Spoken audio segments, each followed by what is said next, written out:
Hello everyone, welcome to my channel Fluentra institute for English. और आज के इस सेशन को स्टार्ट करने से पहले आपकी स्क्रीन पे कुछ सेंटेंसेस डिस्प्ले हो रहे हैं दोस्तों। यदि आप इन सेंटेंसेस को सही बोल रहे हैं दोस्तों, तो मैं आपको कहना चाहूंगा कि ये सारे के सारे सेंटेंसेस बिल्कुल गलत है दोस्तों। यदि आप भी आपके इंग्लिश में कहीं भी स्पीकिंग में, राइटिंग में इस प्रकार की गलतियां कर रहे हैं दोस्तों, तो मैं कहना चाहूंगा कि ये वीडियो बिल्कुल आपके लिए है। वीडियो को कहीं भी छोड़ के मत जाइएगा दोस्तों, शुरू से आखिर तक वीडियो पे बने रहिएगा ताकि आपसे इस प्रकार की गलती अगली बार से ना हो दोस्तों। तो वीडियो पे कहीं मत जाइएगा। Without any delay let's get started. दोस्तों, स्क्रीन में सबसे पहला सेंटेंस आपने यही पढ़ा होगा, the police is checking the licence. आपको ये बिल्कुल सही लग रहा होगा। तो इसमें गलती कहाँ है दोस्तों? गलती इसमें है सब्जेक्ट, वर्ब और एग्रीमेंट की। सब्जेक्ट, वर्ब और एग्रीमेंट का नियम इंग्लिश में हमें यह बताता है कि यदि आपका सब्जेक्ट सिंगुलर है तो आपको वर्ब भी वहां पे सिंगुलर लगाना है, और सब्जेक्ट आपका प्लूरल है तो आपको वर्ब भी वहां पे प्लूरल ही यूज करना है दोस्तों। तो यहाँ पे तो द पुलिस आपको सिंगुलर लग रहा है और इस जो लगा है वो भी सिंगुलर हेल्पिंग वर्ब है। उसमें गलती क्या है दोस्तों? गलती इसमें है द पुलिस वर्ब की। आपको बताता हूं किसे, क्योंकि जो पुलिस है वो सिंगुलर नहीं है, प्लूरल है। पुलिस मैन की बात नहीं कर रहा हूं, मैं पुलिस की बात कर रहा हूं।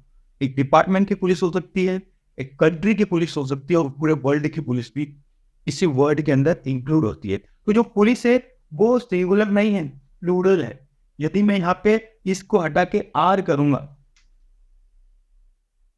आर, जब जाके ये सेंटेंस सही होगा।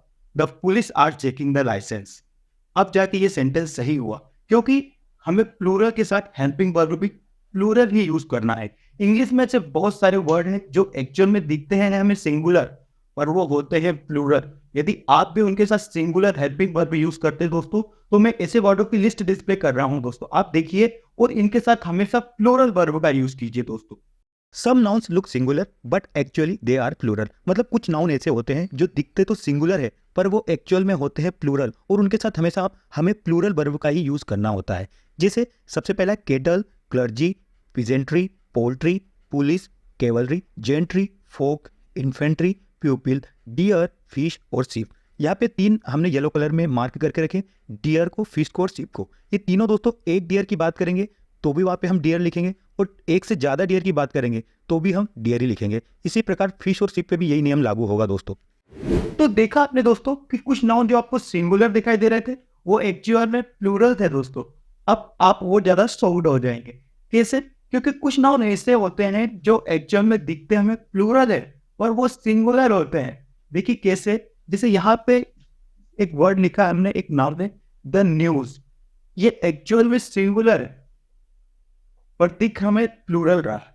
कुछ लोग इसे प्लूरल मान के यहाँ पे हैव बीन का यूज कर लेते हैं, पर ये गलत है, क्योंकि हैव बीन नहीं, जब आप हैज बीन लिखेंगे तब ये सही होगा। ये हैव बीन मतलब गलत होगा दोस्तों, क्योंकि जो न्यूज है वो सिंगुलर है, वो सिंगुलर के साथ हमेशा हेल्पिंग वर्ब भी हमें सिंगुलर ही यूज करना होती है दोस्तों।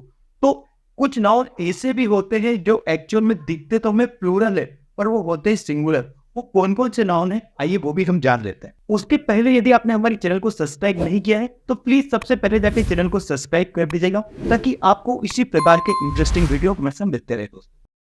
Some nouns look plural but actually they are singular. मतलब कुछ नाउन ऐसे होते हैं जो दिखने में हमें प्लूरल दिखाई देते हैं पर एक्चुअल में वो सिंगुलर होते हैं। जैसे news, civics, mathematics, physics, समॉन्स, politics. ये सारे सब्जेक्ट हैं और इनके आखिरी में एस आ रहा है। आखिरी में एस देख के बच्चे कंफ्यूज हो जाते हैं और इन्हें प्लूरल कंसिडर करने लगते हैं दोस्तों, जबकि वो गलत है, क्योंकि ये सारे सब्जेक्ट हैं और ये सभी सिंगुलर है और इनके साथ हेल्पिंग वर्ब भी सिंगुलर ही यूज करना है दोस्तों। इसी प्रकार कुछ ऐसे नाउन होते हैं जिन्हें कभी भी हम प्लूरल नहीं बनाते, प्लूरल में कन्वर्ट नहीं करते, वो भी ऑलवेज सिंगुलर ही होते हैं। जैसे एग्जाम्पल के लिए आपको बताता हूँ, food, traffic, baggage, breakage, scenery, machinery, poetry, stationery, pottery, greenery, drapery, crockery, postage, percentage, health, flora. ये सारे के सारे सिंगुलर हैं, इनमें कंफ्यूज होने की जरूरत नहीं है। बच्चे कंफ्यूज हो जाते हैं और इनको प्लूरल समझ लेते हैं। ये सारे के सारे सिंगुलर है दोस्तों। कुछ सेंटेंस और हमने लिख के रखे दोस्तों आपके लिए। What is the scissor? Economics were my best subject. She has white teeth. इनमें क्या मिस्टेक है दोस्तों? आपको बताते हैं इनमें क्या मिस्टेक है। What is the scissor? Scissors का मतलब होता है कैंची। आपने दोस्तों कैंची को देखा होगा, उसमें दो पार्ट्स होते हैं। कैंची के अंदर दो पार्ट्स होते हैं, यू और यू बने रहते हैं। तो मतलब एक तरह से दो चीजें हैं, यहाँ पे दो पार्ट्स है। तो जो सीजर्स है वो भी प्लूरल है, ना कि सिंगुलर। तो यहाँ में क्या बोलना पड़ेगा, व्हाट इसकी जगह व्हाट आर बोलना पड़ेगा। व्हाट इज गलत है, व्हाट आर सही है। What are the scissors. आपको ये चीज में ध्यान रखना है कि जब भी कैंची की बात हो तो आपको वहां पे आर का मतलब प्लूरल हेल्पिंग वर्ब का यूज करना है, क्योंकि जो सीजर है वो प्लूरल नाउन है। समझ गए दोस्तों। नेक्स्ट है economics were my best subject. Economics क्या है, आप आखिरी में इस देख के कंफ्यूज हो जाते हैं, जबकि ये एक सब्जेक्ट है इकोनॉमिक्स और ये सिंगुलर है। तो आपको यहाँ पे वर्ड नहीं लिखना, वाज लिखना। Economics was my best subject. ठीक है दोस्तों। इस प्रकार जितने भी सब्जेक्ट हैं, आपको बताया था मैंने, मैथ्स है, इकोनॉमिक्स है, सिविक्स है, जितने भी सब्जेक्ट है वो सारे सिंगुलर होते हैं और उनके साथ हेल्पिंग वर्ब भी सिंगुलर ही यूज करना होता है। सी हैज वाइट टीथ। इसमें क्या मिस्टेक है, इसमें यह मिस्टेक है कि टीथ है, टीथ जो होता है टीथ, इसमें एस लगाने की जरूरत नहीं है। टीथ ये बोलने की जरूरत नहीं है, टीथ खाली है, क्योंकि टीथ होता है वो already plural subject. She has white teeth है ना, तो आपको यही बोलेंगे तो काफी है। वाइट टीथ बोलने की जरूरत नहीं है। टीथ यानी आपके पूरे दांत आ रहे हैं उसके अंदर। टीथ बोलेंगे उसको और प्लूरल बनाएंगे तो गलत हो जाएगा दोस्तों। तो टीथ सही है और जो टीथ है वो गलत है दोस्तों। ये चीज आपको ध्यान रखना दोस्तों। इसके साथ ही स्टूडेंट्स आपको एक और रूल से याद रखने की जरूरत है दोस्तों। each of, one of, either of, neither of, a lot of, a few of, any one of, both of, several of, many of। इन 10 के बाद जो भी नाउन आता है वो हमेशा प्लूरल आता है। आपको एक चीज तो ये ध्यान रखना है कि इनके बाद जो भी आएगा वो नाउन ही आएगा। इनका नाउन आएगा और वो प्लूरल आएगा, ना कि सिंगुलर। देखिए यहाँ पे हमने सिंगुलर जो गलत सेंटेंस है उसका एग्जाम्पल लिख के रखा है। One of the boy is here, ये गलत है। वन ऑफ द बॉयज ये सही है। One of the boys is here. मतलब दोस्तों आपको इनके बाद हमेशा कोई भी प्लूरल नाउन का यूज करना है।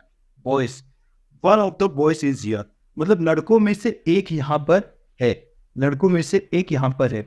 One of the boy is here, one of the students is here, one of the classes is here, one of the laptops is here. मतलब आपको इन 10 के बाद जो भी आएगा वो नाउन आएगा और प्लूरल नाउन आएगा, मतलब सिंगुलर नहीं आएगा। ये चीज भी आपको बहुत ध्यान रखना दोस्तों। यदि आपको टेंस नहीं आते हैं तो टेंस का वीडियो भी आप मेरी प्लेलिस्ट में जाके देख सकते हैं दोस्तों, और टेंस को अच्छे से सीख सकते हैं दोस्तों। यदि आपको ये वीडियो पसंद आया तो प्लीज वीडियो को लाइक कर दीजिएगा और चैनल को सब्सक्राइब कर दीजिएगा ताकि आपको रेगुलर अपडेट्स मिलते हैं।